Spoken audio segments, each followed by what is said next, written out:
अस्सलामु अलैकुम नाज़रीन, पिछली बार मैंने एक मक्खी को गलती से शहद की मक्खी का नाम दे दिया था। इस गलती पर मैं आप सबसे माजरत ख्वाह हूँ। इस बार इस वीडियो का मकसद सिर्फ इस मक्खी की हैरत अंगेज सलाहियतों पर बात करना है।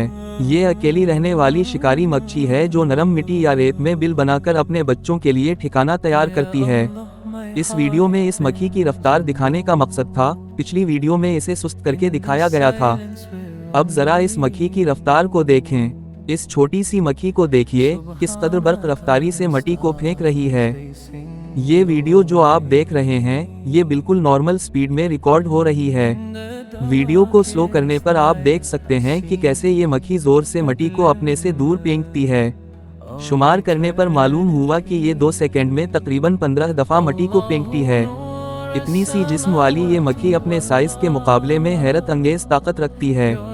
कुदरत की हर चीज एक अलग ही दुनिया रखती है, बस जरूरत इस बात की है कि हम रुककर, देखकर और सोचकर इस हुस्न को महसूस करें। उम्मीद है आज की ये छोटी सी मक्खी भी आपको कुदरत के एक नए रंग से मिलवा गई होगी।